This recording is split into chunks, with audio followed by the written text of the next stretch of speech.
The sun sank behind the mountains to the west of Phoenix, its last beams stretching low across the desert floor. Long shadows stretched among the saguaros, shading the land in muted streaks of amber and violet. For a few lingering moments, heat rippled from the stone, then slowly gave way to the cooling hush of nightfall.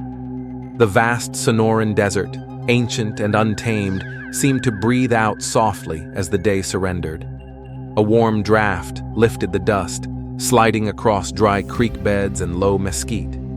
In the distance, the cry of a lone coyote rang once before fading into silence. Overhead, the sky unfolded into layers of deepening indigo, where stars began to spark one by one, glowing like lanterns lit inside a cathedral without walls. They scattered across the heavens, sharp and bright, untouched by cloud or haze.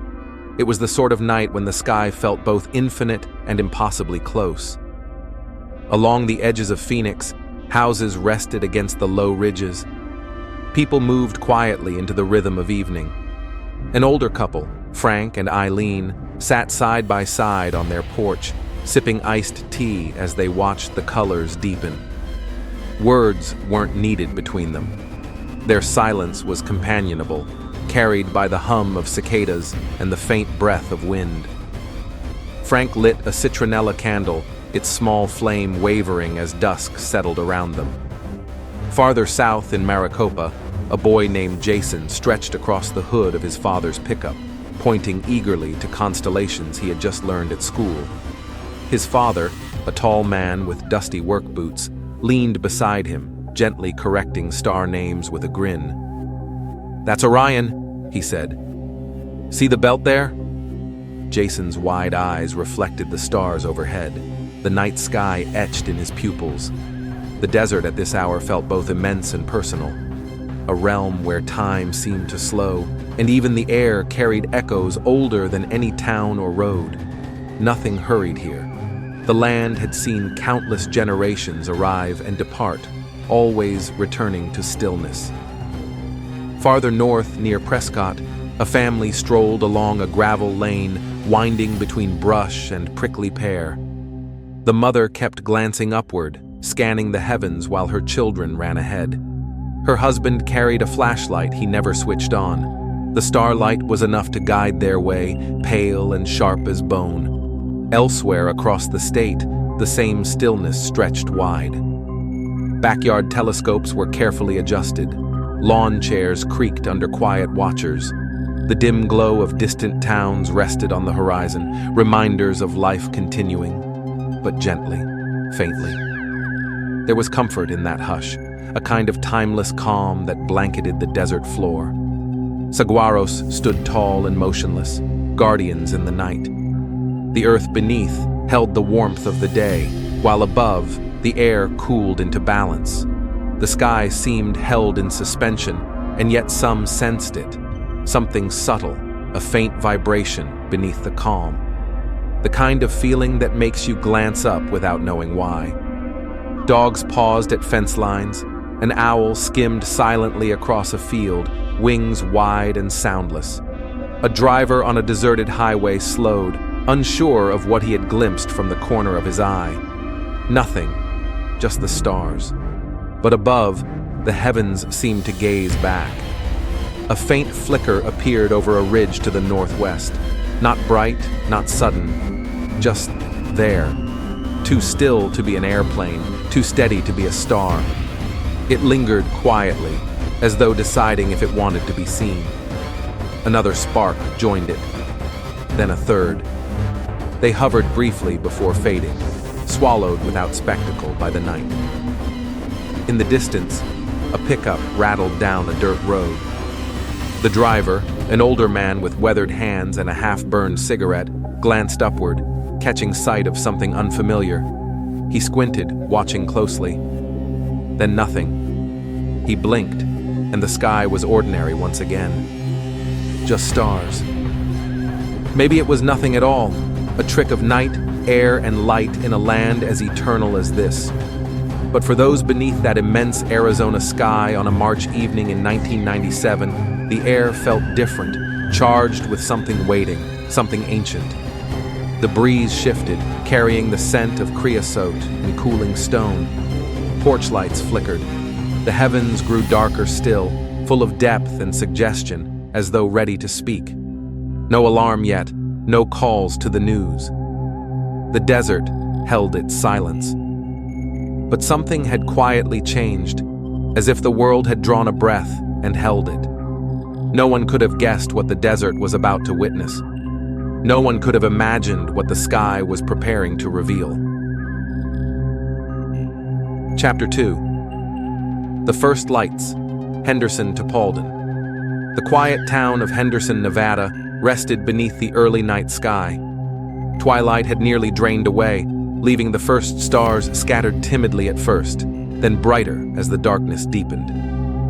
In a small backyard, retired police officer Jim sat in a worn wooden chair. His radio murmured softly with a country tune that drifted without urgency. Jim's gaze stayed fixed upward, tracing constellations he had watched for decades. Then something unfamiliar caught his eye, a dim glow against the steady stars. At first he assumed it was a plane, maybe a helicopter, but there were no flashing lights, no sound of engines. The glow was steady, deliberate, moving slowly. Then more lights appeared, 5 of them, arranged in a perfect V. They glided silently across the sky with a strange elegance. Their formation was precise, each light glowing a soft, pale amber. Jim remained still, transfixed.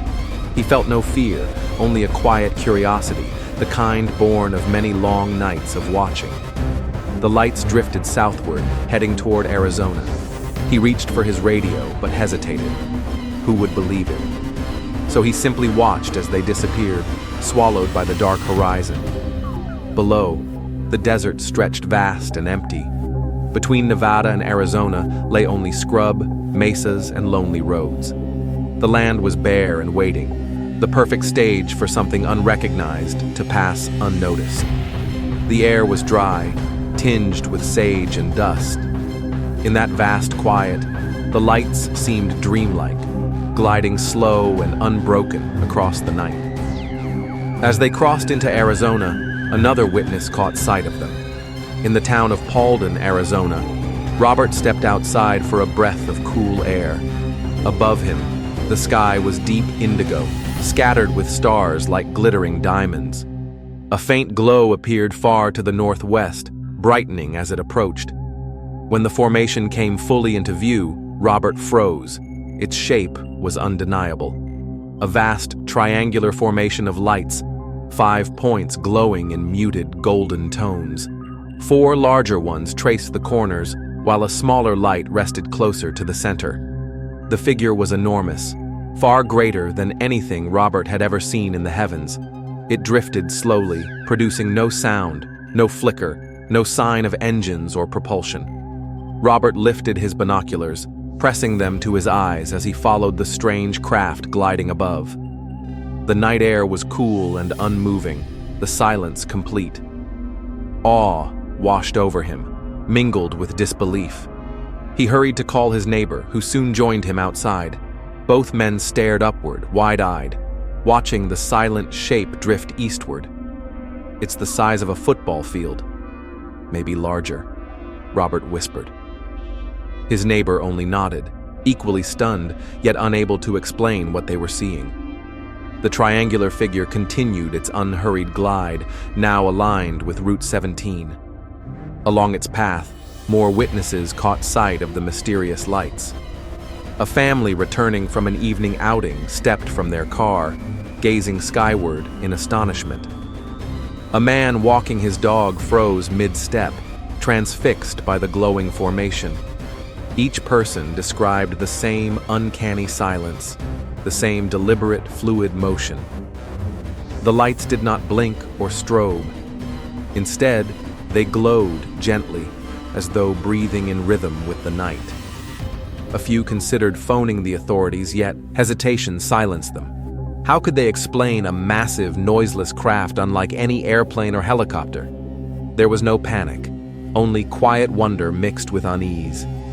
The sky remained clear, perfect for witnessing the procession above. As the formation neared Prescott Valley, the number of observers swelled. Word traveled softly from yard to yard, neighbor to neighbor. More faces tilted upward, drawn by the silent display. Yet the atmosphere stayed calm, even serene. The desert night enclosed the watchers like a warm blanket, softening the world beneath the stars. The lights pressed forward with steady purpose, their origin and destination unknown. What began as a faint glimmer had grown into something undeniable, something vast and deliberate, seen by many. Chapter 3, March 13th, 1997. A transformed sky. The sun had long since vanished behind the distant mountains, leaving behind a canopy of deep velvet blue. Stars glittered with crystalline brilliance, scattered thickly like gems across a boundless tapestry. The desert, wide and unmoving, seemed to hold its breath beneath this cosmic dome. Across towns and cities in Arizona, night gently wrapped the land in hush. Streets, fields, and open plains fell into quiet. In Prescott, families lingered on porches and balconies, their gazes drifting upward. Sleepy children pointed out familiar constellations, while parents exchanged soft smiles, savoring the calm evening. In Dewey, a solitary figure leaned on a wooden fence, searching the darkness as though expecting something just beyond sight. Then, as if in response, the sky began to shift. A massive silhouette emerged, gliding silently overhead. Its size dwarfed any aircraft, its presence commanding without a single sound. The dark triangular shape spanned the heavens, blotting out stars and casting a faint shadow on the earth below. Along its underside, a row of warm amber lights glowed steadily, spaced evenly like lanterns strung beneath the hull of a colossal ship. It moved slowly, deliberately, as if to a rhythm only it knew.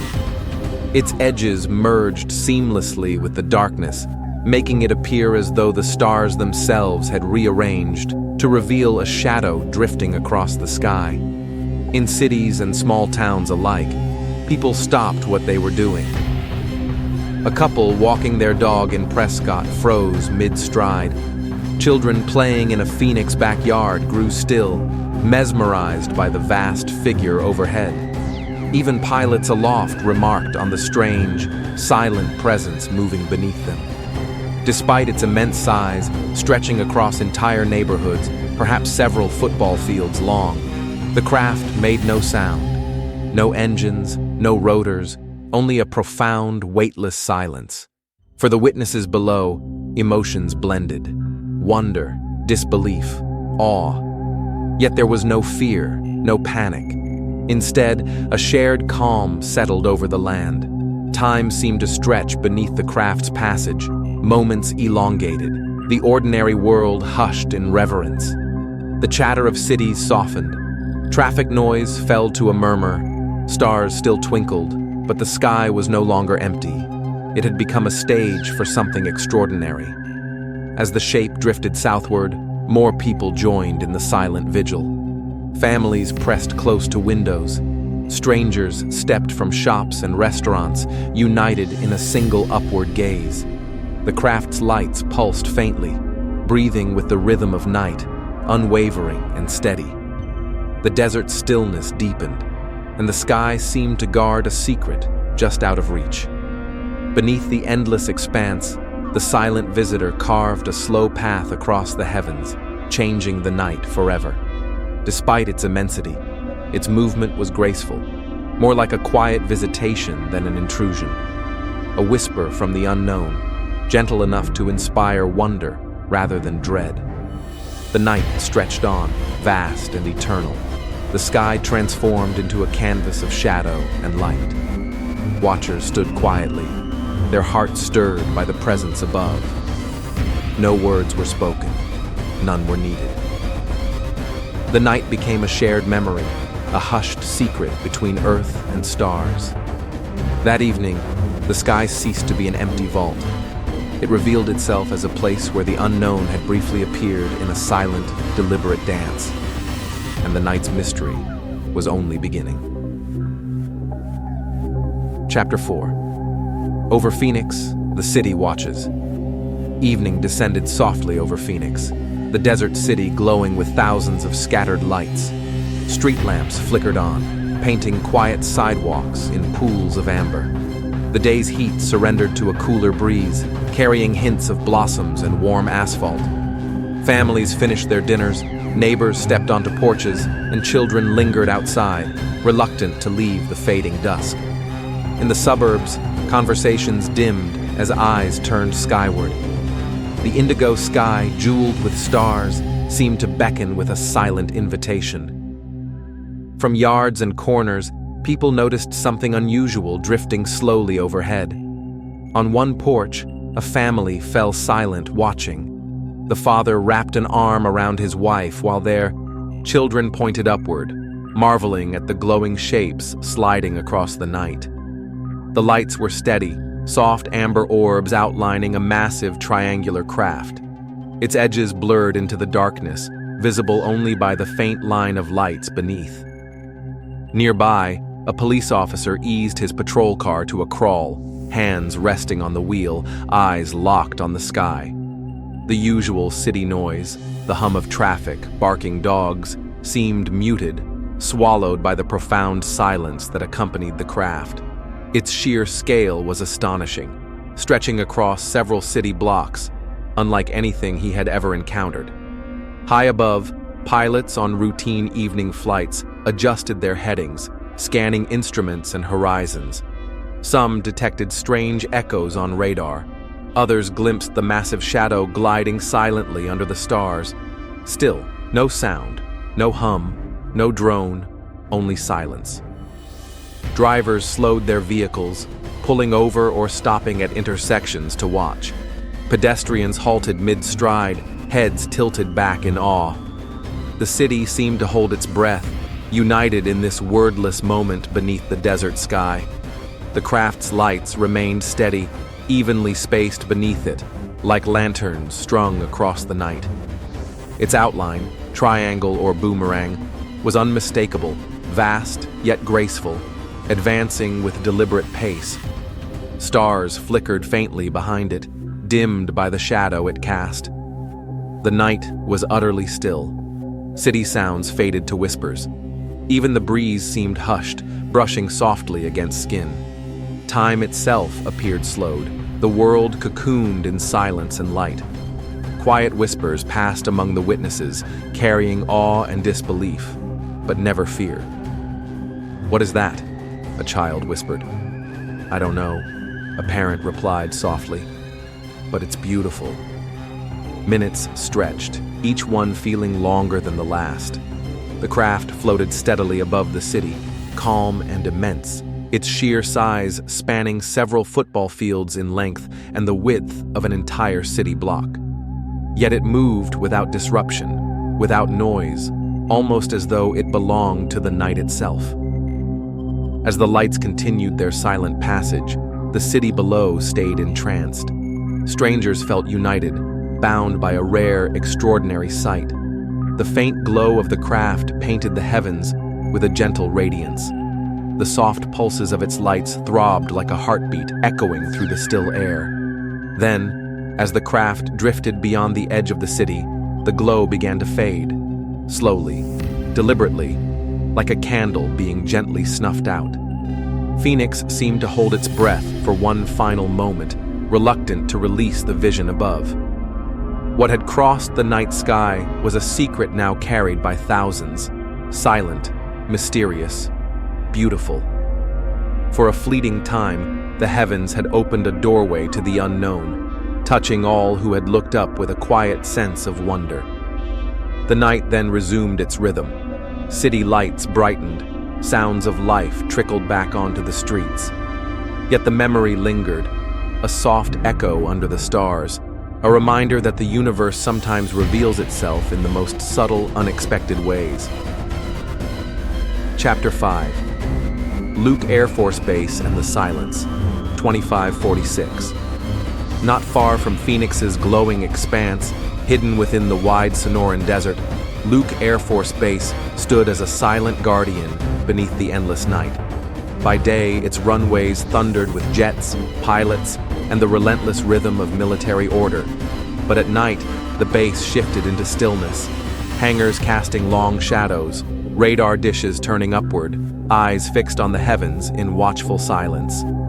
On this evening, activity stirred at a low hum. Inside control towers, radar operators sat before glowing screens, scanning the skies with practiced vigilance.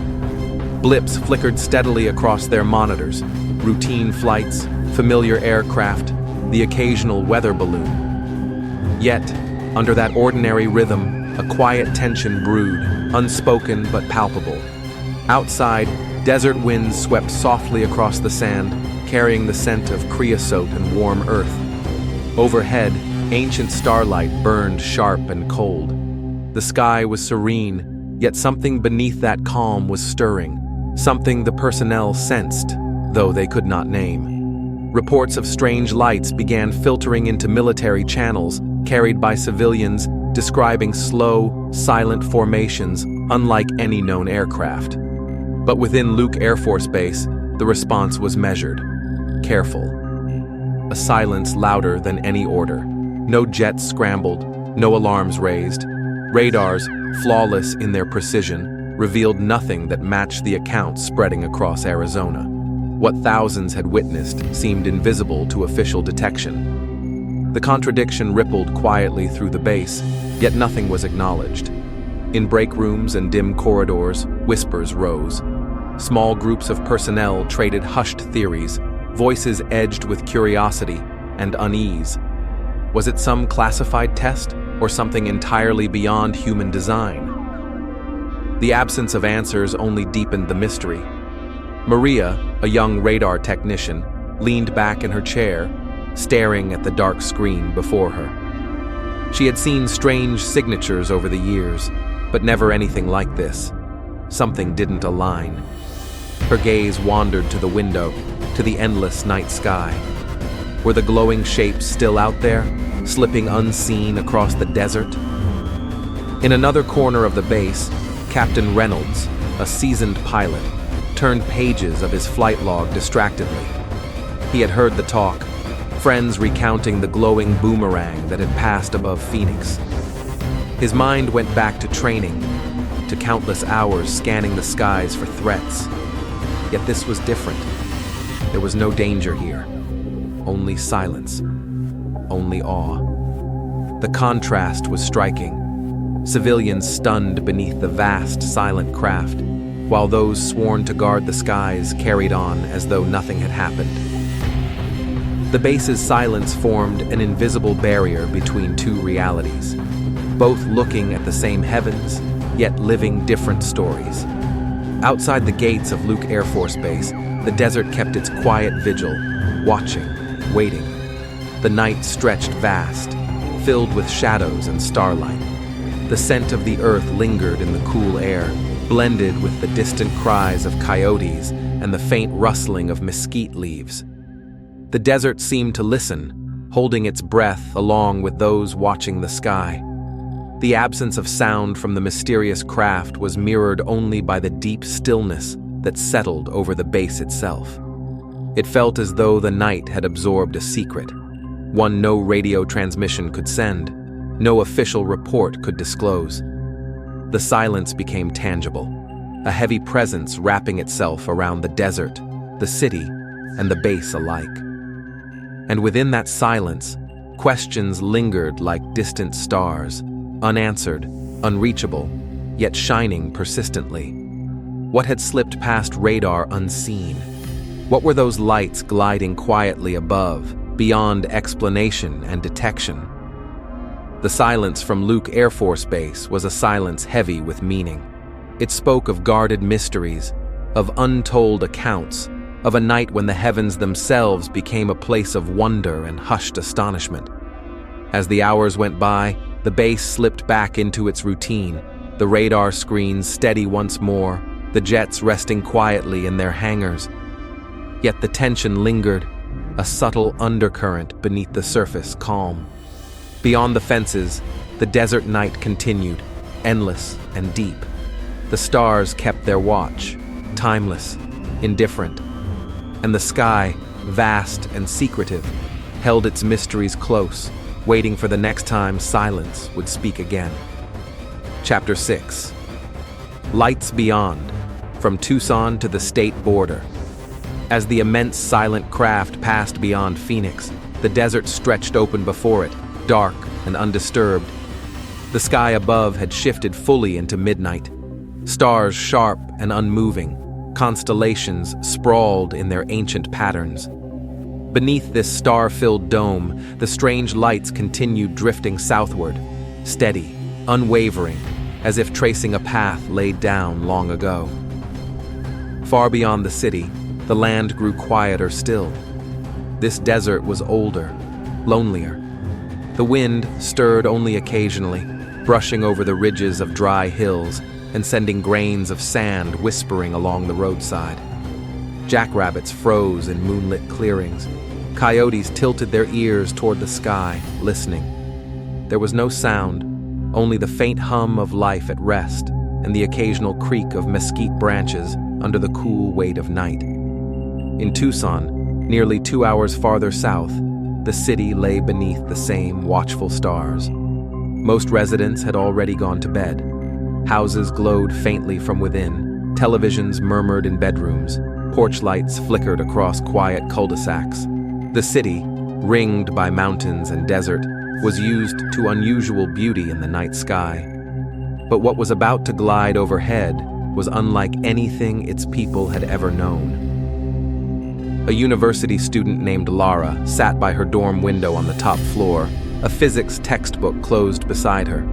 She gazed out, lost in the stillness of the night. That's when she noticed them. Faint at first, then clearer. 5, maybe 6, arranged in a sharp V formation. They moved slowly, silently, over the northern hills. She opened the window.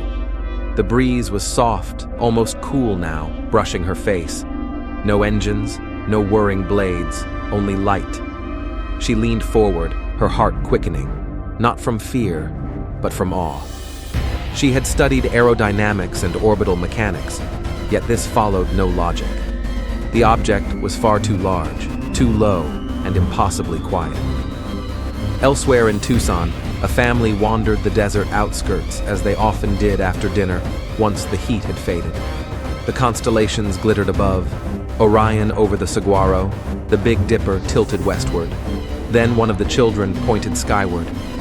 There it was again, the same dark shape against the stars, its outline barely visible except for the soft amber glow of its light. The craft floated directly overhead, enormous and silent, gliding as though weightless. The parents stopped walking. No one spoke. For a moment, time itself seemed to pause, as if the desert were bearing witness. On the far edge of town, a group of amateur astronomers stood outside their vehicles near a wide, open plain. Telescopes pointed skyward, tripods firm in the sandy soil. They had come to observe Jupiter's moons, maybe catch a meteor shower, but when the first of them spotted the strange lights approaching from the north, their focus shifted as one. No one reached for their phones, no one spoke. They simply watched. The craft drifted slowly, yet it covered the sky like a massive sail unfolding. One observer later wrote in his journal that it felt as if the heavens were collapsing inward, a curtain drawn softly across the stars. The object slid over them in perfect silence, heading southward. Gradually, it disappeared from view. But its journey didn't end there. South of Tucson, across empty highways and barren desert plains, the lights were reported again near Green Valley, over the Rincon Mountains, and down toward the lonely roads near Sierra Vista. On a quiet ranch near Douglas, a man named Enrique sat on the porch of his adobe home, sipping coffee. He had seen satellites, weather balloons, distant planes carving paths toward Mexico, but this was different. He watched as it glided overhead, immense, triangular, utterly noiseless. The cattle in the fields remained still. The dog at his feet raised its head, ears pricked, then settled again, unbothered. The craft moved as though it belonged there, as though it had always belonged there. Farther still, near the Arizona-Mexico border, the lights appeared one final time. A trucker parked at a rest stop stood outside his cab, hands in his pockets, gazing upward. He had driven through dust storms and meteor showers, but this was no meteor, no lightning, no military flares. The triangle passed overhead, massive and deliberate, its lights glowing like low embers in the dark. All along the desert's edge, witnesses watched in stillness. No one ran, no one shouted. They simply looked upward, wondering what they were truly seeing. There were no booms, no flashes, no disruptions, only presence, vast, steady, and inexplicable. The farther south the craft traveled, the deeper the stillness grew. It was as though the land beneath became more ancient, more receptive. The cactus-strewn hills and forgotten ravines seemed to recall something others had long forgotten, that not every visitor arrives with noise, and not every story comes with answers. At last, the lights vanished, fading slowly like dying coals. The craft, if it was a craft, dissolved into the night, leaving only the stars behind. But something had shifted. Those who witnessed it would never see the heavens the same way again. Arizona, as always, kept its silence. Chapter 7. The Official Story. Flares and Explanations. Morning unfolded gently across Arizona. The same skies that had carried strange lights only hours before now stretched wide, bright, and blue over the desert expanse. Sunlight poured across rooftops and mountain slopes, filling both the quiet towns and the bustling cities with warmth once more. Birds called softly from the branches of mesquite trees, while a dry breeze swept through cactus and gravel in slow, steady breaths. Yet beneath the calm rhythm of a new day, something different lingered. Something unspoken, but shared. It wasn't fear. It wasn't excitement. It was gentler than either, a sense of wonder, a feeling of remembrance. Across Phoenix, Tucson, and the smaller desert towns between, people rose from their beds, still thinking of what they had witnessed the night before. In kitchens and coffee shops, on porches and sidewalks, conversations carried in hushed tones as memories were cautiously recounted. Not to exaggerate, not to speculate, just to share. I saw it too. One woman told her neighbor, their voices low over a backyard fence. My kids couldn't stop staring at it, said a man at a diner counter. We pulled over on the highway and just watched. It made no sound. A trucker whispered to his waitress, his coffee steaming in the early light. There were no dramatic headlines, no breaking bulletins, but the story began to spread.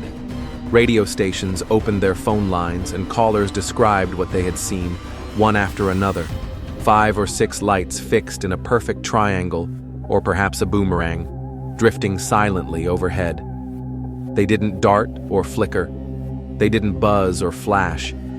They moved slowly, like a vast ship gliding through the heavens. Witnesses spoke of an object immense, larger than anything they had ever seen in the sky. And always the same refrain: no noise, no turbulence, just presence. As the days passed, the quiet chatter grew steadier. Local newscasts began to notice. Some aired brief interviews. Others played recordings of callers' testimonies. A few tried to line up the accounts with ordinary explanations: military exercises, plane formations, atmospheric phenomena. But the more stories were shared, the stranger it seemed. Then came an answer.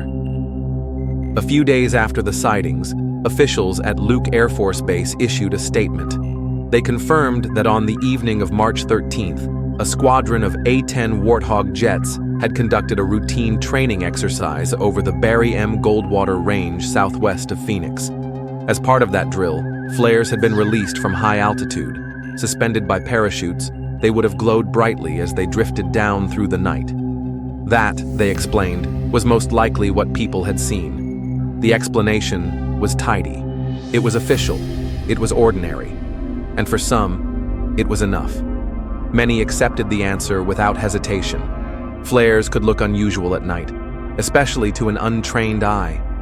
They floated, they flickered, their glow could seem unearthly against the desert sky. Some nodded and moved on. After all, not everything had to be a mystery. Yet others remained unconvinced. They remembered the formation, the sharp precision of the lights, the even spacing, the solid darkness between them. They recalled how long the object lingered overhead. Not seconds, but long minutes. Some said it took 10, even 15 minutes to cross the sky. Flares would have wavered and faded. These lights were steady, deliberate. Flares would have descended. These lights traveled level across the heavens. And above all, the silence. Military jets dropped flares, and jets were loud, deafeningly loud. Yet what passed over Arizona that night made no sound, not even a low hum, not even a whisper. The official version said one thing. The sky seemed to suggest something else. Still, there was no outrage, no confrontation. No one demanded answers with raised voices. Instead, there was only a quiet detachment, a gentle gap between what had been seen and what had been said. A sense that perhaps something had slipped through, something larger than what radar caught, something that explanations could not quite reach. And that was enough, because the memory itself, the experience of standing beneath the stars and watching that silent shape glide overhead, needed no permission to exist. It had already taken root in the minds of those who saw it. It had already settled into the rhythm of desert storytelling, passed from dusk to dusk in the soft hush of evening conversations. The sky had spoken in silence. The explanation had arrived in words. And between the two, a mystery remained. In the weeks and months that followed, the story slipped from headlines, but it did not vanish. It lingered, gently, insistently, like a whisper on the wind. A moment shared by thousands, retold beneath porch lights and beneath star-filled skies. It became part of Arizona itself, woven into its long history of desert legends and unexplained wonders. The sky returned to its usual stillness. The stars glowed with familiar light. But for those who had looked up on March 13, 1997, the silence above was no longer empty. It had become a memory, a question, a presence. Not everything had been explained, and not everything needed to be. Chapter 8. Eyewitnesses, remember, the human stories. Time moved forward. The desert cycled through its quiet seasons, monsoons sweeping across plains, summer heat giving way to clear, cold nights. The stars shone sharp and constant. Phoenix carried on, Tucson carried on. The long highways returned to stillness. But for some, the memory of that night never faded. What drifted over Arizona left no trace, no wreckage, no sound. It passed like a dream, brief, vivid, unforgettable. And while most let it go, others remembered, not because they demanded answers, but because something within them had shifted.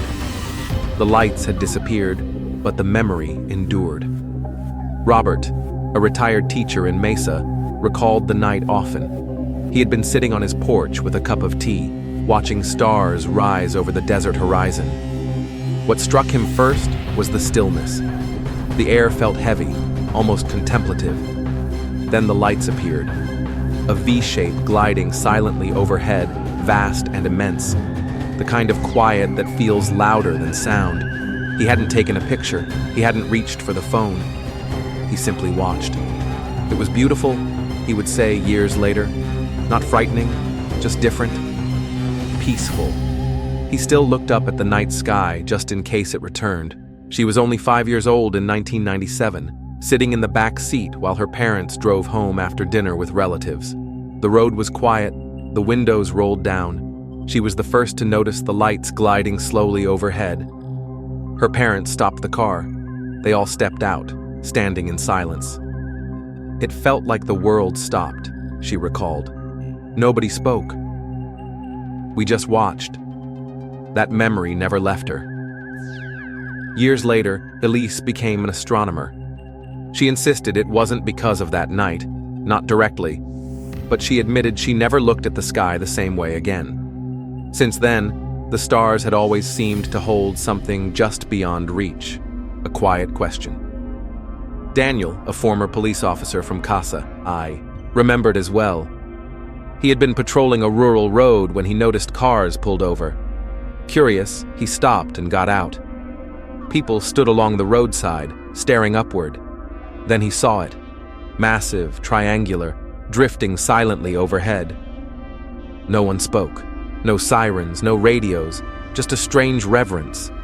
He never filed a report, never wrote it down. He simply stood with the others.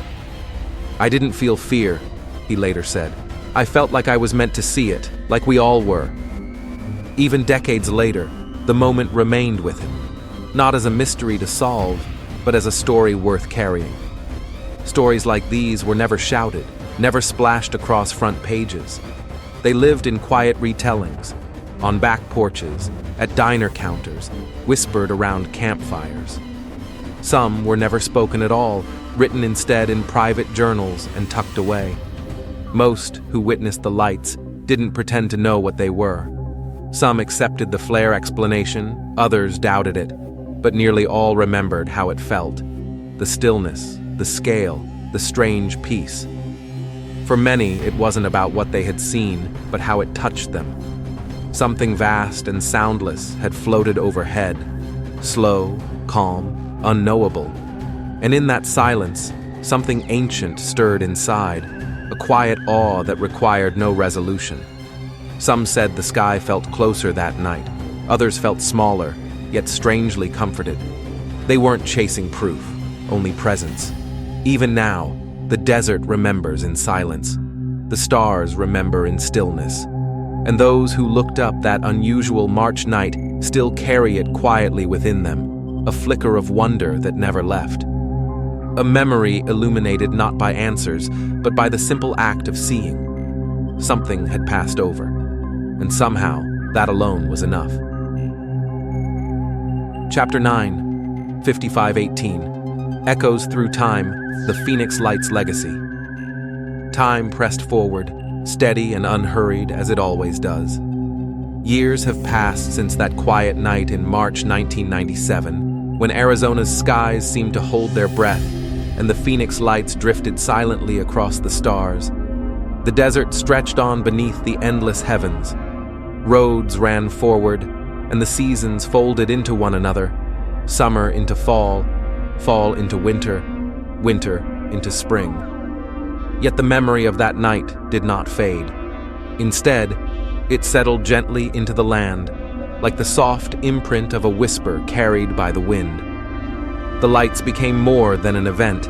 They became a quiet legend, a serene mystery woven into the desert's spirit. In towns and cities, people remembered. They spoke of it softly, not seeking answers, but sharing a moment of awe. The Phoenix lights were no longer just lights in the sky. They had become a symbol of wonder, of curiosity, of the unknown brushing against the known. Artists drew inspiration from the silence. Writers painted the heavens with words, sketching visions of massive triangular craft and glowing spheres drifting without sound. Musicians composed melodies echoing the slow movement of the lights. Films and documentaries emerged, inviting others to step into the calm mystery of that night. Communities gathered on anniversaries, not in panic, but in remembrance. Families and strangers stood together under the stars, sharing stories, waiting in hushed anticipation. These gatherings became quiet celebrations of wonder, a collective breath held in curiosity.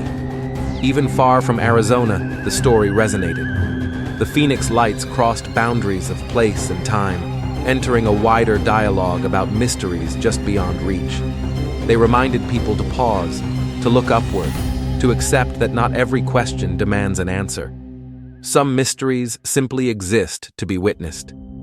Scientists and skeptics studied the event too. Theories circulated: training flares, secret aircraft, atmospheric tricks. Each offered a fragment of explanation, but none fully captured the calm immensity, the silence so many described. The debate lingered, soft, ongoing, never harsh, a hum beneath the more poetic memories.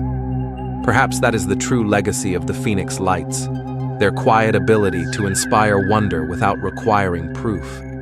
They invite us to embrace the unknown, to cherish silence beneath the stars, and to find peace in questions that may never be resolved. The lights remind us of the vastness of the universe, of our small place within it, and of the boundless possibility in that smallness. They urge us to dream, to imagine, to keep our eyes lifted skyward. And so, as you listen beneath your own night sky, know this: the Phoenix Lights endure, not just in stories or recordings, but in the lingering echo of a night when the stars seemed to open wider. A night when silence spoke, a night when wonder drifted gently over the desert, a night forever waiting in the quiet between the stars. If you're still awake, what comes next is something a little different. Here are eerie, lesser-known UFO encounters from across the world, strange events, quiet sightings, unsettling moments witnessed by ordinary people, tales that never made the headlines, but left deep marks on those who lived them. You're safe here. Just listen and drift as the mysteries unfold. Story 10. The Passenger in Seat 33A, over the Pacific, 1997. In December of 1997, Flight 815, a red-eye commercial flight from Tokyo to Los Angeles, was halfway over the Pacific when the cabin lights dimmed. Most passengers were asleep. Outside, the world was nothing but clouds and endless dark ocean. Seat 33A, near the back, was a window seat. Daniel Pierce sat there returning from a business trip, unable to sleep. He was reading a worn paperback when something unusual caught his eye outside the window. A light. But it wasn't a star. It was closer. Far too close. It kept pace with the plane, perfectly matching its speed. A glowing sphere, dull orange, like heated metal. It pulsed softly, not blinking, but breathing. And as Daniel stared, he realized it wasn't alone. 3 more appeared, arranged in a triangle, silent. They flew just below wing level, far too near for any aircraft. Yet there was no turbulence, no noise, no alarm. The cabin remained still. Then came a low hum, deep and resonant, as if vibrating inside his own chest. He glanced around. No one else stirred. Not the attendants, not the passengers. It was as if time itself had slowed. The lights outside began to shift, not in form, but in color. Soft waves of red and violet, indescribable. And then, between the orbs, he glimpsed it. A figure, just for an instant. It was seated beside him, tall, motionless, without expression. Its skin appeared smooth, almost translucent, and its eyes, if they were eyes, reflected no light at all. It never turned toward him, never spoke. Yet Daniel felt a word press into his mind, as clear as though whispered directly into his ear. Observe. He blinked, and everything had returned. Cabin lights, the soft rhythm of snoring passengers, flight attendants moving calmly through the aisle. The lights outside were gone. Daniel reached for his book, but it was shut tight, a bookmark resting on a page he hadn't yet reached. When the plane landed, he said nothing. Later, as he glanced at his boarding stub to confirm his seat, he noticed something unsettling. Flight 815 had no seat 33A. The row ended at 32. His seat had never existed. He never boarded another flight after that night. And still, even years later, he would sometimes jolt awake in darkness, ears aching with invisible pressure, that same word echoing faintly in his mind. Observe. Story 11. The Moonlit House, Argentina, 1989. In the quiet hills of Cordoba province, Argentina, where winding dirt roads thread through tall grass and the power lines vanish into the horizon, there once stood a lonely house at the edge of an open field. It belonged to the Velasco family for generations, a modest farmhouse, red tin roof, and an old windmill that groaned in the wind. By 1989, only Rosa Velasco remained. A retired school teacher in her 70s, she lived simply, tending a garden, a few hens, and her loyal black dog, Mateo. Her solitude felt safe until one early spring night. It began with a sound, not loud but sharp, like the hiss of static on a broken radio. Rosa had been dozing in bed when she heard it. She sat upright. Mateo growled low from the foot of the bed. Outside, the moon hung nearly full. She pulled back the curtain. Flickering orbs hovered above the field. Not lanterns, not headlights. They moved with strange, liquid precision, sliding, weaving, as though searching. She slipped open the back door quietly. Then she noticed her garden. It glowed. A bluish radiance seeped from the soil, casting long, unnatural shadows across the fence. The air felt heavy, charged, as if lightning were moments away. That's when she saw them. Two beings, thin, taller than men, their skin pale gray-blue, polished like stone. They stood motionless beyond the vegetables. Rosa froze. Mateo didn't bark. He whimpered, frightened, pressed low to the floor. The figures spoke no words, yet Rosa felt something. An impression, a memory that wasn't hers.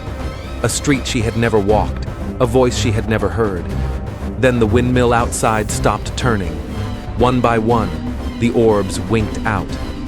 The beings moved in unison, turned, and walked into the tall grass. The glow faded. The weight lifted. By morning, everything seemed ordinary, except for a single vine in her garden. It had grown more than a meter overnight. Its tomato was unnaturally ripe, warm to the touch. She told no one. Years later, neighbors whispered of strange lights over the property. Some claimed to hear static by the windmill. Long after Rosa passed away, the house stood empty.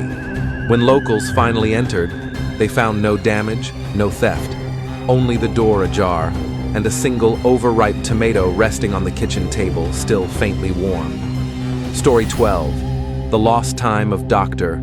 Ari, Finland, 1974. In the winter of 1974, Dr. Simo Ilari, a physicist from Helsinki, retreated north to a cabin near Lake Inari, deep in Lapland's frozen wilderness. The cabin had no electricity, only a fireplace, a kerosene lamp, and a radio for weather reports. He hadn't gone to rest. He brought notebooks, hoping solitude might focus his mind. Days he spent hiking along the frozen shore. Nights he worked beside the fire. On the sixth evening, just after dusk, a strange hum began. It wasn't from the radio.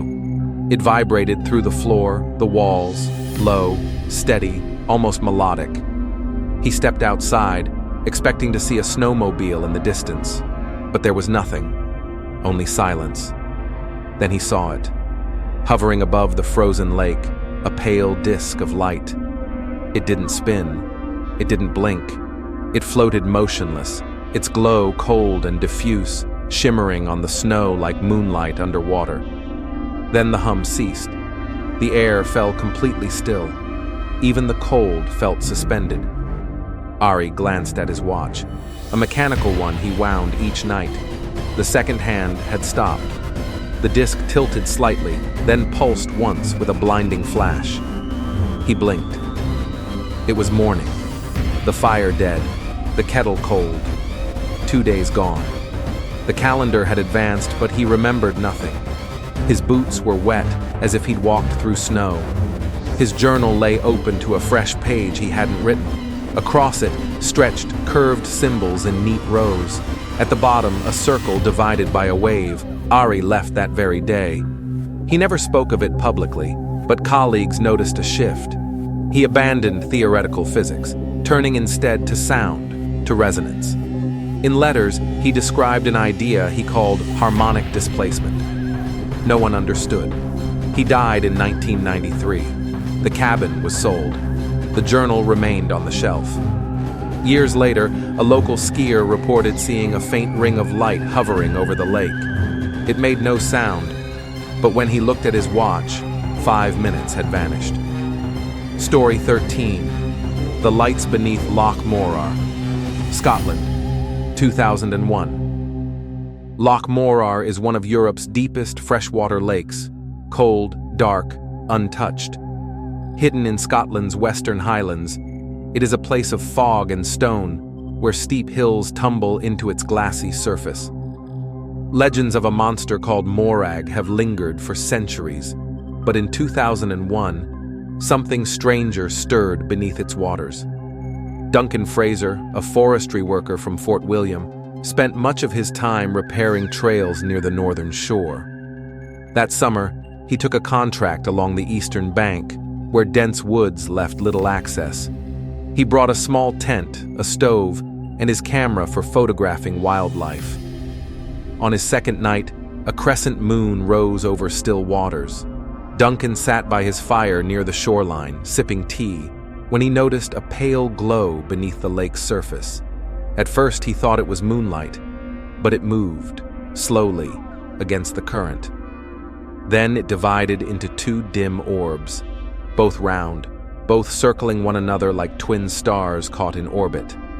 In Flagstaff, Elise carried a memory from childhood. He rose, camera in hand, and moved closer. The light sank deeper into the water, then lifted again, nearer now, still beneath the surface, but casting a pale gleam across the rocks at his feet. They made no sound. The loch lay completely calm. No ripples, no splashes. Suddenly, a third light emerged, sharper, brighter, and not a sphere this time, but a narrow beam stretching straight upward. Duncan stepped back. He described it as a heaviness in the air, like the atmosphere itself had thickened. He felt no fear, only wonder, and a deep instinct not to move. The light started to ascend again, still under the surface, but with greater speed. Then, in an instant, they vanished, and the loch was swallowed in darkness. By morning, there was no trace of disturbance. Yet every photo on his camera from that night was blank. Not corrupted, simply washed out, solid white, as though overexposed to direct glare. Images before and after were untouched. 2 days later, Duncan reported the event to a local ranger. He didn't say aliens, just strange lights, strange movement, and something unnatural. The ranger listened quietly.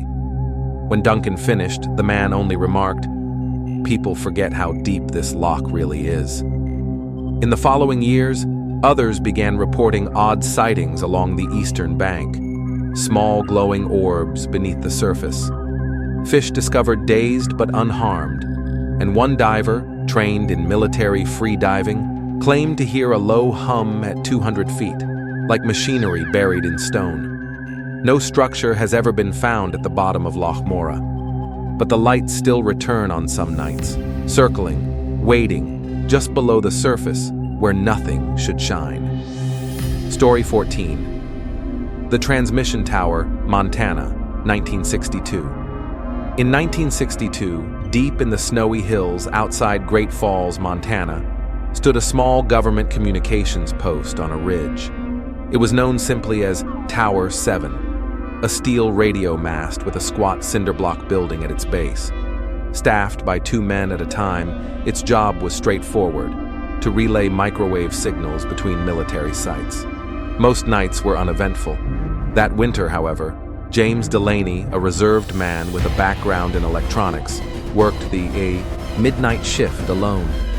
His partner had been reassigned unexpectedly, leaving James to maintain the equipment solo until a replacement came.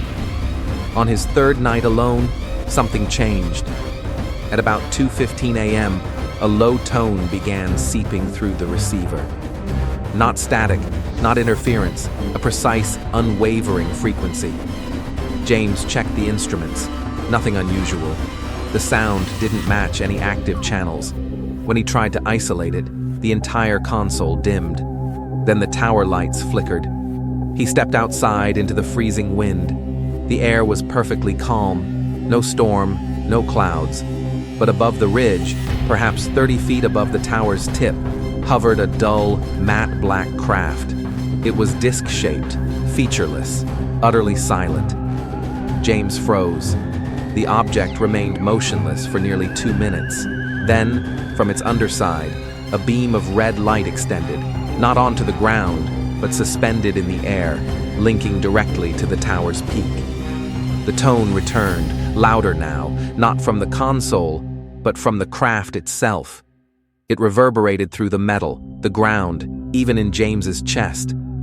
Then the light snapped off. The disc tilted slowly, rotated without a sound, and shot into the night in a smooth, horizontal blur. No arc, no trail, just gone. James went back inside. The equipment was dead. Backup systems wouldn't respond. When technicians arrived the next day, they discovered every recording tape from the previous 12 hours was completely blank. James filed a routine report, leaving out the object. But nights later, another technician, unaware of James's encounter, refused to return after his shift. He said he'd heard a tone and felt watched from above. By spring, Tower 7 was quietly decommissioned. The structure still stands, rusting in the wind, its cables severed. Locals avoid the ridge, claiming the air feels wrong there. And some say they still glimpse a faint red beam stretching into the cold night sky, far beyond where the signal should have reached. Story 15. The Floating Girl, Uzbekistan, 1995. In the spring of 1995, a small village near Samarkand, Uzbekistan, witnessed an event whispered about for years, but never officially recorded. It was a quiet farming place beneath wide skies, where children played in the fields and elders watched life drift by. Among them was a shy 10-year-old girl named Amina. She often wandered the meadows behind her family home with a notebook and pencil, sketching birds and clouds. On a warm April afternoon, she was last seen walking toward the edge of the fields.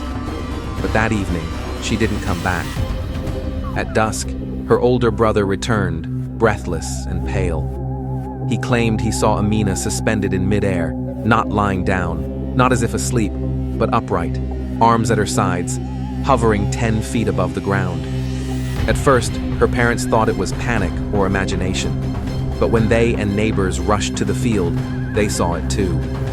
Amina, motionless, hovering above the grass. Directly over her floated a flawless silver sphere, smooth, metallic, without markings. It gave off no sound, no light. It simply hung there, as if bound to her by an invisible thread. One witness later described the scene as too quiet, as though the world itself had gone mute. Amina didn't scream, didn't stir. Her eyes were open, calm, fixed on something unseen. Then suddenly, the sphere pulsed once and began to rise.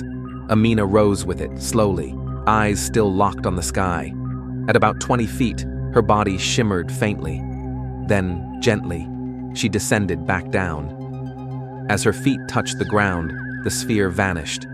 No flash, no trail, only empty sky. Amina blinked, looked around, and asked why everyone was staring. She remembered nothing. No sound, no floating, no silver object. Doctors found her completely healthy. She grew into adulthood without trauma, but for the rest of her life claimed to dream of glowing shapes, perfect spheres of light, and said she felt most at peace walking the meadows under open skies. To this day, villagers recall that afternoon. Some call it a miracle, others something else. But all agree, nothing that silent should descend from above. Story 16. The Mirror on Route 13, Virginia, 1980. In the fall of 1980, along a lonely stretch of Route 13 in rural Virginia, 2 highway workers reported a strange sight just past midnight. It resembled a pane of glass, tall, narrow, standing upright at the roadside. As they drew nearer, they realized it was a mirror, unbroken, perfectly upright, nearly 6 feet tall, with no frame or support. Yet it reflected only the darkness behind them, not their headlights. That was the first strange detail. Michael stepped directly in front of it, but his image wasn't there. Instead, he saw the road stretching endlessly backward, though not the real one. This version bent sharply to the right into a pine grove that didn't exist. Both men stared in disbelief. Within the mirror, mist rolled across the false road's surface. In the distance, tall, thin shapes drifted slowly across it. They had no faces, no glow, just silhouettes that stopped from time to time, as if listening. Leon reached out and touched the glass-like surface. It wasn't cold, it wasn't warm, it had no temperature at all. The mirror quivered faintly, like heat haze rising from asphalt. A sudden, piercing tone rang out, brief, metallic, like steel dragged across stone. The shadowy figures all turned at once, slowly, as if aware of being observed. Michael staggered back. Leon didn't move. He was transfixed, eyes locked on the vision inside. For a split second, Michael saw Leon's reflection, not beside him, but far within the phantom road, walking deeper into the grove of pines that wasn't there. Michael grabbed his arm, yanked him away. The mirror disappeared. Not shattered, not toppled, simply gone. No noise, no flash, just empty roadside again. Leon collapsed. When he awoke, he remembered nothing, but he never set foot near Route 13 again. The following week, Michael returned on his own. He found no trace of the mirror, but swore a new bend was forming in the forest where no road had ever existed. Locals still call it the Phantom Turn. They say that if you drive that stretch after midnight, your headlights might catch a tall glass-like shape for only a second, and if you stare too long, you may see the road leading someplace it was never meant to go. Story 17. The No-Ace Watchers, Tasmania, 2010. In the remote highlands of central Tasmania, far from towns and coastal highways, lies a wilderness of steep ridges and dense eucalyptus forests. Few hikers venture there. Trails, when they exist, vanish quickly into undergrowth. In 2010, two researchers, Emily and Theo, were conducting a biodiversity survey in the region. They had been camping 2 nights in, cataloging bird calls and plant life for a conservation study. On their 3rd evening, as the sun sank behind the hills, a hush fell over the valley, one they couldn't explain. The forest's normal chorus, the insects, the birds, the rustle of leaves, stopped all at once. The air felt heavy, unnaturally still. On the ridge above them, 3 figures stood motionless. At first, the pair thought they were hikers, but they were far too tall, their posture rigid, arms fixed at their sides. They faced directly toward the camp. Theo called out, but nothing answered. Through binoculars, Emily got a closer look and whispered, "They don't have faces." In the fading light, their heads looked smooth, featureless. No eyes, no mouths, just pale, blank skin. The figures never shifted or reacted. They only watched, for hours. Emily and Theo kept turns on watch. By midnight, they were still there, unmoving. The air pressed heavy, almost crushing. Theo tried the satellite phone. It refused to power on. Around 2 a.m., the fire dimmed, not from lack of wood, but as though its light was being absorbed. Then came the sound, not from the forest, but from within their own minds. A low vibration, a hum pressing behind the eyes. The figures began to move, not walking, gliding, sliding directly down the ridge in a straight line, posture unchanged. Theo lit a flare. The burst of light froze them in place, and then, without warning, they evaporated, like mist erased by the sun. By morning, vertical scorch marks striped the trees around camp, narrow and unnatural, as if seared by sudden heat. Their satellite phone worked again. They abandoned the survey, leaving gear behind. Later, Emily described it not as fear, but as being seen, not outwardly, but in a way that touched thoughts themselves. Neither returned to the highlands. Since then, no research teams have been assigned there. Story 18. The Silent Farm, Ukraine, 1987. In the rural plains outside Vinnytsia, Ukraine, the Kolenko family farm had stood since before the war. For 3 generations, they cultivated wheat, sunflowers, and barley beneath long golden sunsets. It was a quiet life, untouched by politics or city life. But in the autumn of 1987, something shifted. It began with silence. One morning, Pavlo Kolenko, the eldest son, noticed it first. No birds, no dogs barking in the distance, no rustling of wheat in the breeze. The farm was wrapped in an unnatural hush. His father, Mikola, was in the barn sharpening tools when it happened. The light came first, a pulsing blue radiance like moonlight trapped underwater, spreading across the fields from above. It had no beam, no craft, no origin, only presence. It filled the barn rafters and froze the horses in place. Mikola stepped outside and stopped.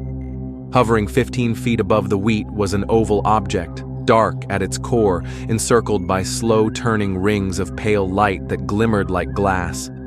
It didn't move, it didn't hum. It simply existed, silent as the rest of the world. Then time itself seemed to falter. Pavlo would later recall standing on the porch, watching his father move in slow motion, as though caught in syrup. A bead of sweat froze on his cheek. Dust hung in the air, unmoving. The clocks inside the house stopped ticking. Then came a sound, not from the sky, but deep in the earth. A resonance, low and immense, like something vast stirring beneath the soil. The wheat bent outward, away from the object, as if pushed by unseen hands. Then, suddenly, it ended. The glow vanished. The object disappeared. Birds sang again. Inside the house, the clocks resumed, precisely 3 minutes ahead. But Mikola never spoke another word. He lived for 20 more years in perfect health, silent, peaceful, as though he had heard something so final, so immense, there was nothing left to say. To this day, the Kolenko farm grows sunflowers taller than anywhere else in the region. Locals whisper that the soil remembers, even if no one speaks of what was lost in those 3 missing minutes.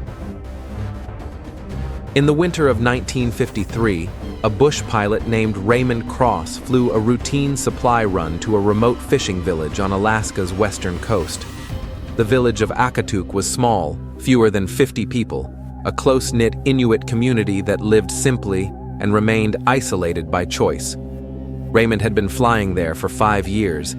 He knew the faces, the dogs, even the way smoke curled from chimneys before his skis touched the ice. But this time, something was wrong. There was no smoke, no movement, no sound. He circled twice before landing on the snow-packed inlet.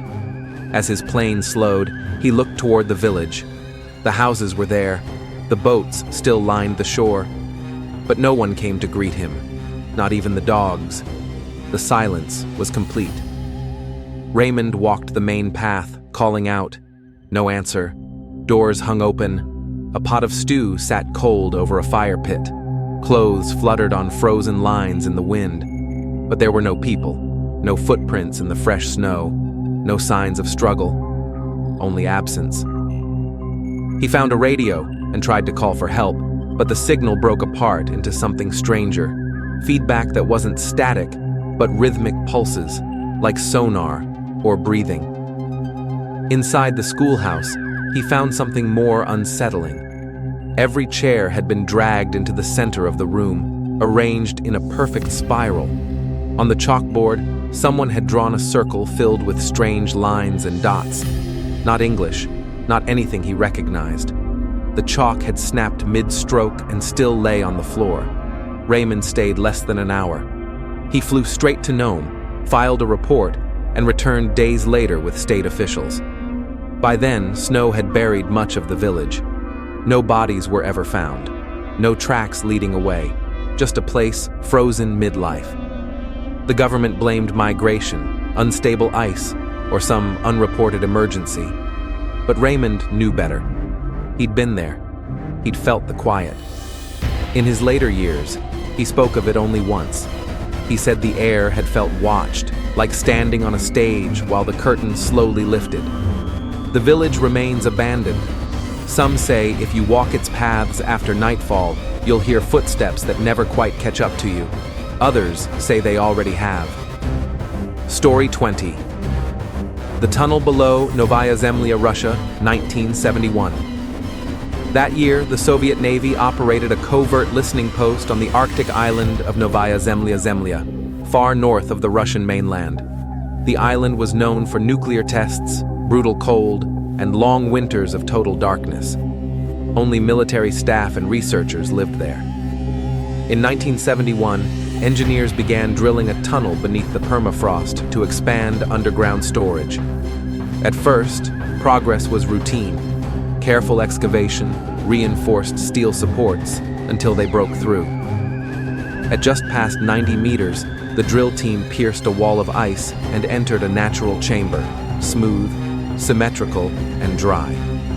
Despite the frost outside, the cavity wasn't on any geological survey. No cracks, no erosion, no sign of collapse. Just space, spherical and utterly still. Work was halted, and a team of geophysicists descended with instruments. One by one, their equipment failed, not all at once, but irregularly. Lights dimmed, batteries drained. The air was breathable, but unnaturally still, as if even sound refused to move. At the chamber's center stood a stone platform, plain, rectangular, yet wrong, smooth to the touch, warm. A junior officer, Morsov, placed his hand on it and collapsed, still breathing, eyes open but unresponsive. He lingered in a coma for 11 days, then awoke with no memory. Afterward, he wrote compulsively in a language no one could identify, curved symbols, repeating endlessly.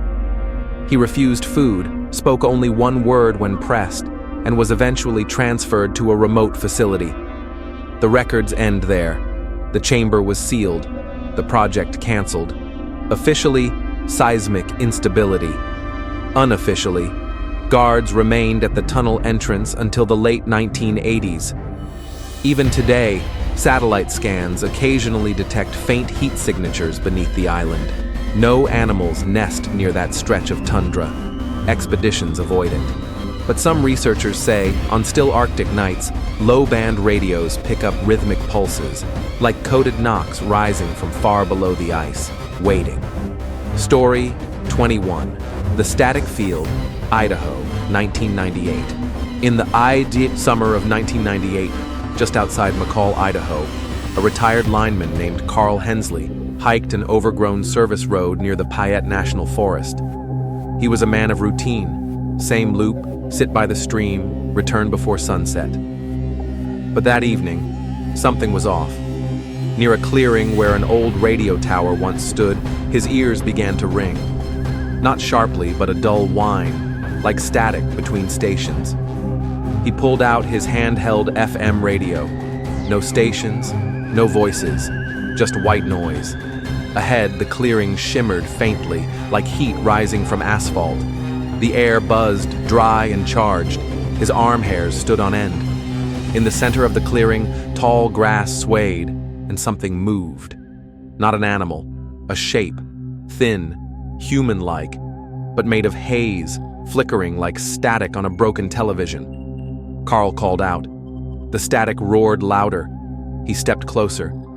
10 feet away, the figure had no face, no color, just an outline caught between moments. Then he saw others, dozens. The static stopped. Silence. Every figure turned toward him in unison. He couldn't run, his legs heavy like waterlogged. The air thickened, his watch froze. His radio hissed once, then died. The figures shimmered, then vanished. The ringing in his ears faded. The grass swayed again. The clearing was empty. Carl told no one. Weeks later, he returned with a friend. The field was gone, overgrown, pressed down in a perfect circle. No insects, no birds, just scorched earth and the faint smell of ozone. No record of a tower had ever existed there. Still, Carl kept that dead radio on his shelf. Sometimes, when storms rolled in, the static returned. Story 22. The Blue Room, New Mexico, 2005.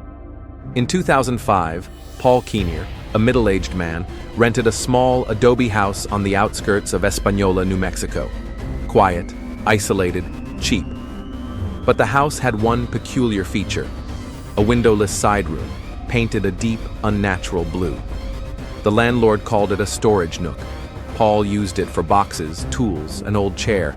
At first, nothing strange. Then the dreams began. Not nightmares, vivid images. A voice whispering numbers. A slow-turning object suspended in the air. A sensation of weightlessness and endless distance. He woke each time at 3:33 a.m. No fear, just the hum of something unnamed. Then came the cold. Even in summer, the blue room stayed 15 degrees cooler. Some mornings the walls felt damp, though no moisture was ever found. One night, Paul left a recorder in the blue room, hours of white noise. Then at 3:33 a.m., the static dipped. A faint click, mechanical, like a switch thrown far underground. The next morning, the chair faced a new direction. He thought he imagined it, until neighbors told him the house had sat empty for nearly a decade. Every tenant left within months. Bad dreams, one muttered, and things in the mirrors. Paul began to feel watched, not in the bedroom, not in the living room, only in the blue room. One night, sleepless, he sat in the chair with the door cracked open, all lights off, waiting. At 3:33, the room filled with light, not electric, not natural, a glow seeping from behind the walls. For a heartbeat, the far side of the room stretched deeper, like a tunnel had opened beyond sight.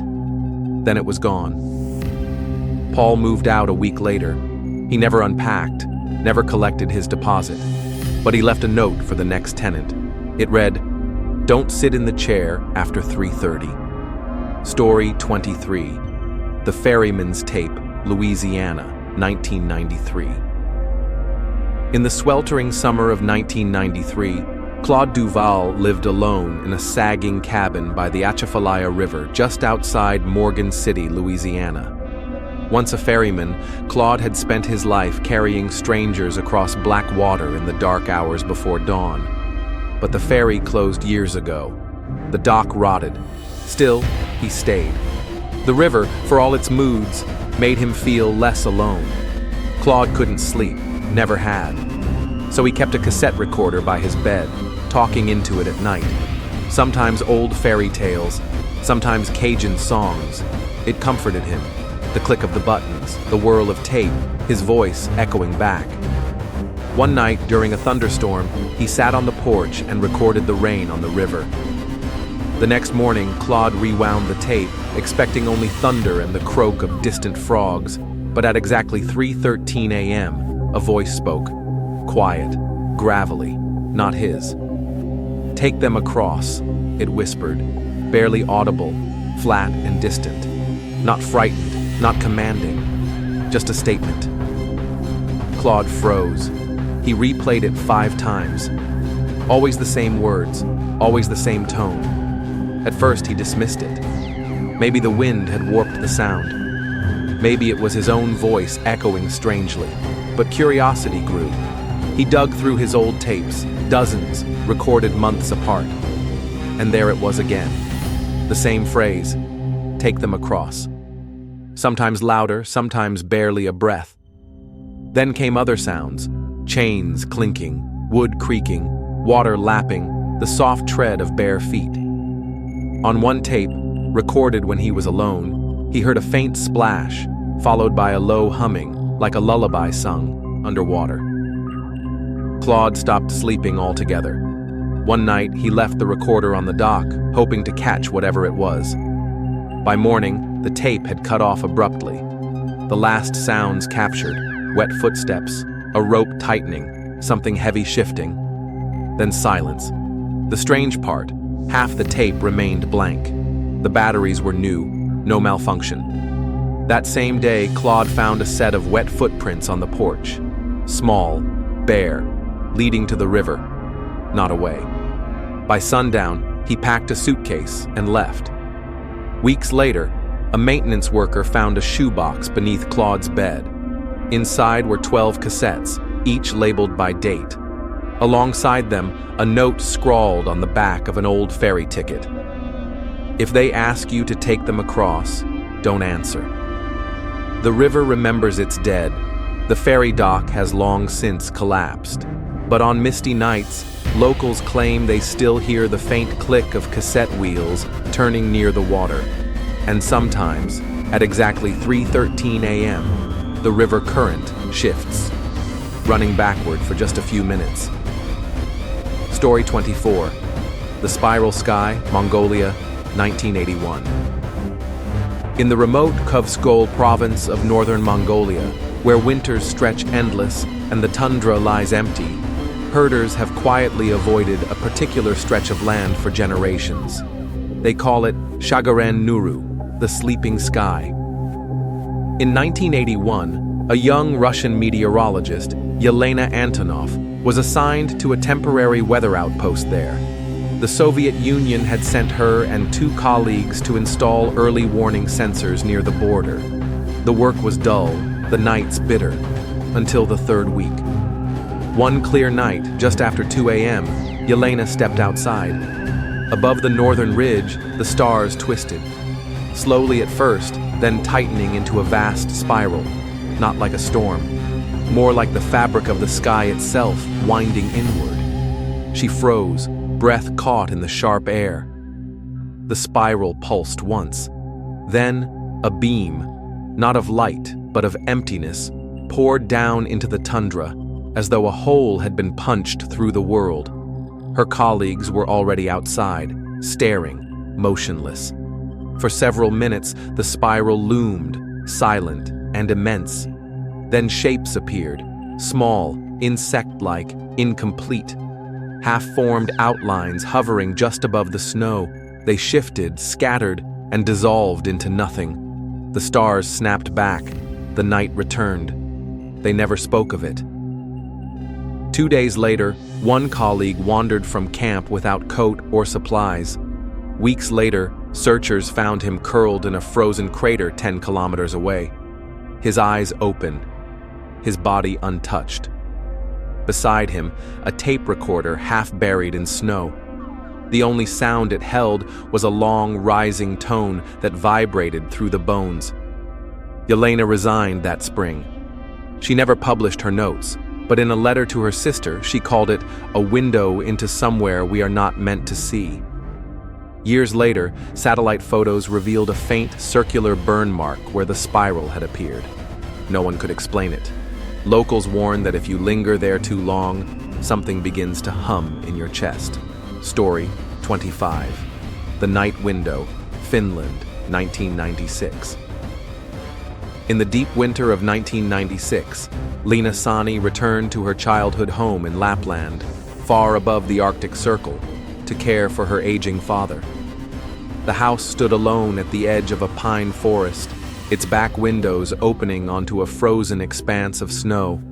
No neighbors for miles, only silence. On her 3rd night, the power failed, as it often did in January. Wrapped in a blanket, Lena sat by candlelight. A square of bluish light shimmered outside the back window, suspended above the snow. Perfectly rectangular, like a doorway hung in the night. Shapes moved within it, colors shifting like stained glass drifting through water. She watched until it faded. The next night, it returned. Same time, same place. On the 3rd night, it was closer, only 20 meters from the tree line. Behind it, figures stood, still, watching. One turned, slowly, as if meeting her gaze. She tried to photograph it, but the film came back blank. She left a recorder near the window. In the morning, static, followed by faint clicking, like a broken watch struggling to tick. That afternoon, her father, whose memory had nearly gone, muttered without prompting, "They knocked when I was young. Same light, same place." We didn't answer. That night, the window appeared again, closer still. She closed the curtains, sat in the dark, heart racing. Then, 3 slow taps on the glass. She parted the curtain an inch. Nothing outside. Only her reflection. But in the reflection behind her, the window was open, and something was standing inside. She left before dawn. The house remains sealed. Locals say that on long winter nights the back window glows pale blue. No figures, no tapping. But when the wind is still, the snow near the trees refuses to settle in one perfect rectangle. Story 26. The Red Fog, Newfoundland, 1978.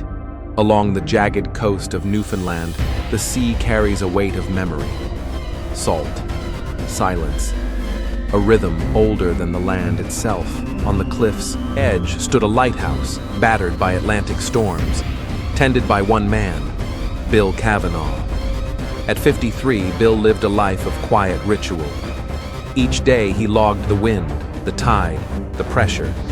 His leather-bound book was his map of time. Each page had been a reminder that the world still followed its rules, until the morning the mist rolled in. It was just after sunrise on August 2nd, 1978, when Bill spotted something strange on the horizon. A dense wall of fog, heavy and low, its edges stained with a reddish hue, like rust swirling in milk. He'd seen fog plenty of times before, but this one moved unnaturally, not drifting but sliding, cutting across the ocean's surface in a perfect straight line. When it reached the cliffs, everything disappeared. Sounds dulled, as if his ears had been stuffed with cotton. The sea, always present in the background, went silent. His radio hissed with nothing but static. From the lighthouse tower, he peered through the window but could barely make out his own boots. Then the voices began, not loud, soft, like hushed tones leaking through walls 2 rooms away. They weren't panicked, just calmly speaking, but the words felt wrong. Familiar sounds twisted into unfamiliar forms. Bill climbed the stairs to rise above the fog, but it had already followed him, pressing against the glass as though it wanted inside. He switched on the VHF radio. Static first, then a deep, pulsing tone, steady, rhythmic, like a heartbeat. Finally, broken speech emerged, fractured and echoing. A man's voice repeated a sequence of numbers. Cautiously, Bill wrote them down, then compared them against his charts. They pointed to a location in the North Atlantic, where every map showed nothing but empty sea, a blank void. Outside, faint lights drifted within the red fog. Soft glows, cold and pale, moving like jellyfish. Blue and white, flickering in patterns with no repetition. Not flares, not ship lights. He watched, paralyzed, and just as suddenly as it had appeared, the fog pulled back, sweeping out toward the sea until it was gone. The sky returned, the waves returned. The world felt normal again. But something had shifted. On the shoreline below, 3 wide circular impressions had been pressed into the grass, perfectly spaced, perfectly shaped. Not tracks, not tire marks, just depressions. And next to the lighthouse door, something waited, a page torn from Bill's logbook. He picked it up, frowning. The handwriting was unmistakably his, but the ink looked wrong, paler, watery. At the top, the date read August 3rd, 1978, a full day ahead. The entry described the red fog in exact detail, the very events he had just experienced. Bill kept the page, told no one. During the 5 years he remained at the lighthouse, the red fog never returned until the spring of 1983. Far on the horizon, beyond the shipping lanes, he saw it again. Red, waiting. Story 27, The Whistler, Utah, 2002. In the crimson sands outside Moab, Utah, the desert stretched like a frozen sea, silent, cracked, and ancient. In the fall of 2002, Dr. Aaron Malaloy, a university geologist, camped alone at the edge of a dry plateau to finish a 2-week survey of regional rock layers. It wasn't unusual work, just strata, time captured in stone.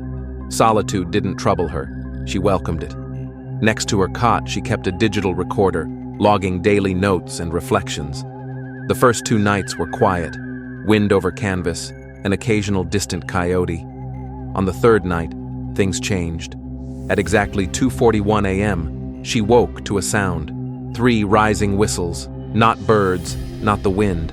Each note was sharp, distinct, separated by silence. She sat up, listening. Nothing followed, only the cold pressing against the tent fabric. The following night, again 2:41. The same 3 whistles. Closer. She dismissed it at first as wind channeling strangely through the canyons, but her scientific instinct pushed her to investigate. She set up her recorder outside, pointing toward the source. That night, it came once more. Same pattern, only louder. The sound seemed to linger in the ground longer than it should have. On playback, something odd emerged. Beneath the whistles, faint harmonic tones appeared, frequencies beyond normal human hearing. Was it interference or a transmission? By the 5th night, Erin noticed her GPS froze every time the whistling began. At 2:41, her position locked in place. She marked the anomaly. Soon after, blue flashes appeared above the ridges, brief pulses like Morse code. No storm, no clouds, clear sky. On the 6th night, her digital recorder, used for geology notes, suddenly wiped every entry, erased without command. She began sleeping in her boots. Then came the last night. At 2:41 again, the whistles sounded, but this time directly outside the tent. 3 short notes, then silence. Erin froze, then carefully unzipped the flap. Nothing, no movement. But the recorder pinned to her jacket had turned on by itself. She played it back the next morning. Over the hiss of desert, her own voice whispered, "Follow the tone. You've already seen them." Yet she had never spoken those words. Outside, the sand was covered in circular impressions, perfect rings pressed into the ground, arranged like a diagram, not footsteps. Erin ended her survey that day. Months later, she came across a 1989 SETI report. A radio telescope in California had recorded the exact same whistle pattern, marked as unexplained atmospheric distortion, and archived. She never published her findings, but in lectures, when discussing strange signals, she sometimes played the sound. Once, during a conference in Nevada, a man in the back row immediately stood and left as soon as the tone played. As he exited, he whistled the exact pattern. 3 soft notes. Then, he was gone. Story 28. The Orchard Lights, Oregon, 1974. In the misty hills of Oregon's Willamette Valley, Thomas Brewer tended his modest apple orchard, as he had every autumn since retirement. It was quiet work, steady and grounding. Some trees were over a century old, their branches twisted like hands in prayer. Each fall, they released their fruit in slow, gentle surrender. That October, the fog came early. Heavy, pearly layers rolled in just after dusk and clung until morning. On the first strange night, Thomas woke before dawn to check the northern fence. That's when he saw them. 3 pale blue lights, no bigger than lanterns, gliding between the rows of trees. They didn't flicker. They cast no shadows. They drifted slowly, deliberately, as though they were thinking. He blinked, and they were gone. He told no one. But the next morning, his dog refused to enter the northern rows, fur bristling. His grandson, Owen, visiting for the week, asked why people were talking among the trees. Thomas brushed it off, wind or dreams. But each night, the lights returned. Always 3, always just before dawn. He began keeping a notebook, marking where they appeared. No pattern emerged, except they never crossed one particular row. The oldest trees, planted by the property's first settler. These ancient trunks were dark and cracked, their branches bent low. One morning beneath them, he discovered apples arranged in a spiral. Not fallen, placed. A perfect coil, leaves at the center burned to ash. No footprints in the soil. He tried photographing them, but the film came back blank. Only the trees, no lights, no glow, only emptiness. Then, one night, Thomas decided to follow. The lights guided him deeper into the orchard, farther than he normally ever walked. They floated low, weaving between trunks like performers in a silent dance. Then, without a sound, they rose above the treetops and disappeared into the sky. No trail, no echo, just gone. When Thomas returned home, every clock in the house had frozen at 4:17 a.m. In the kitchen, a faint vibration hummed beneath the floorboards. The dog was nowhere to be found. On the table sat a half-eaten apple. His tape recorder, left running on the counter, had captured nothing but static, until a slow tapping began, sharp like bone striking metal. Then, silence. He never told Owen. He never told anyone. A year later, after a brutal winter, Thomas sold the orchard. The new owner cleared much of the property, including the ancient row near the spiral. While uprooting stumps, a worker uncovered something hidden beneath one of the oldest trees, a hollow pocket of scorched soil lined with fragments of melted glass. No explanation was ever given. The hole was filled in, the story forgotten. But local children still sneak onto the grounds some nights, hoping to glimpse the orchard lights. And sometimes, the lights notice them in return. Story 29. The Shepherd's Watch, Albania, 1985. In the rugged folds of the Albanian Alps, where snow settles like silence and stars press thick against the night, lived an aging shepherd named Adam Kodra. His stone hut stood alone above the village, surrounded only by his flock and the stillness of winter. Adam was 67, his life measured by hooves, weather, and long wordless nights. Around his neck hung a carved talisman, smoothed by generations, said to ward off spirits of the sky, a relic from his grandfather. Just folklore, or so he thought. One January night, Adam stepped outside before midnight to check on the sheep. The air bit with sharp cold. The stars were steady and piercing, except for a small cluster above the ridge. He stared as they shifted, not falling, not blinking, but sliding together across the sky before freezing in place. At that moment, a thin white beam flickered across the pasture. It brushed the far slope for barely a second, then vanished. Adam said nothing. By morning, 2 sheep were gone. Their tracks led nowhere. They simply ended. At the spot where the beam had touched, the snow was scorched black, a perfect circle as if burned from above. The next 3 nights repeated the pattern. Shifting stars, a beam, vanished sheep. No sound, no prints, only scorched snow and the smell of singed frost. Even Adam's loyal eye, dog, once fearless, now refused to leave the hut after dark, ears flat and eyes fixed skyward. On the 4th evening, as dusk sank over the valley, a low vibration spread through the mountains. Not thunder, not wind, a resonant hum that pressed into the bones. Adam followed it to the cliff above the pasture. There, suspended in silence, hovered a triangular shape. Matte black, enormous, weightless, featureless. It hung motionless, like an idea carved into the night, then vanished. That same night, the flock began pacing in circles, slow, deliberate, as if guided by something unseen. Adam tried calming them, but they moved as one, entranced. He found one sheep with a precise wound on its neck, a tiny incision, bloodless. Beneath the skin was something metallic. He cut it out carefully, a smooth silver shard, seamless, cold even against his hand. He placed it on a stone outside the hut.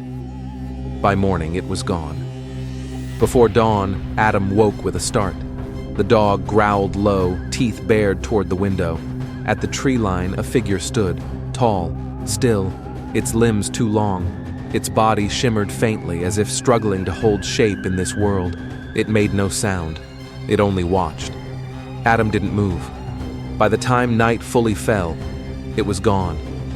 He never spoke of it to the villagers, only began carving new talismans, different this time, stranger. He hung them across the pasture and barred others from entering.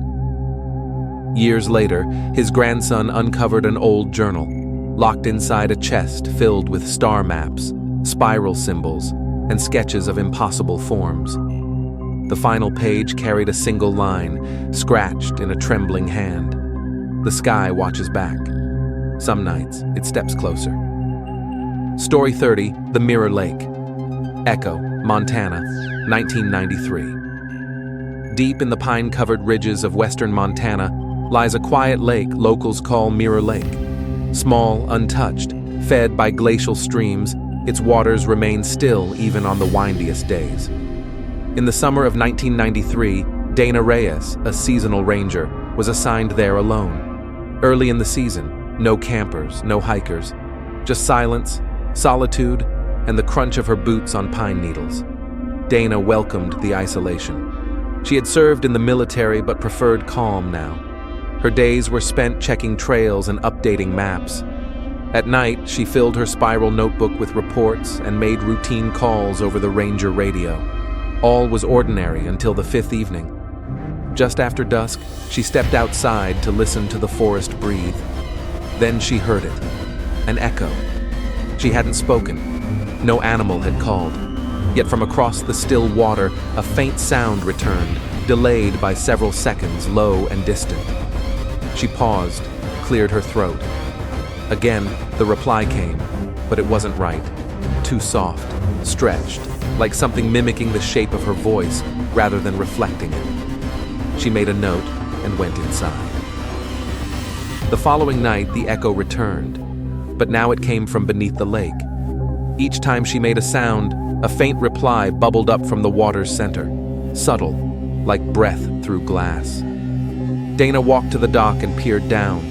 The surface was black and still, reflecting her face, but the stars it showed were wrong. There were more of them, glittering in unfamiliar constellations. She didn't sleep. On the third night, she began recording. Whispering phrases into her recorder, she later listened back with headphones.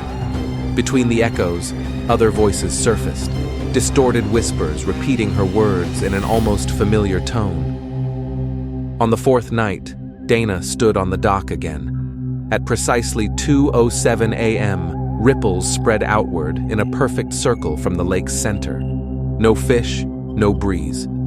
The water swelled upward slightly, as if inhaling, then flattened. She glanced at her reflection and saw it smile. She hadn't. She staggered back. That night, her compass spun wildly. Her GPS failed. When she tried to radio headquarters, only static came back until a voice broke through, her own voice. Mirror Lake Station 9. This is Dana Reyes. You're already inside. Calm, identical, final. She never transmitted again. Weeks later, rangers arrived. The cabin was tidy, untouched. Her pack and notebook were gone. Her boots sat neatly by the dock, no footprints in the mud. To this day, hikers claim the lake sometimes speaks. If you listen closely, you may hear faint cries for help rising from beneath the water. And on certain clear nights, the reflection shows two moons, even when the sky above holds none.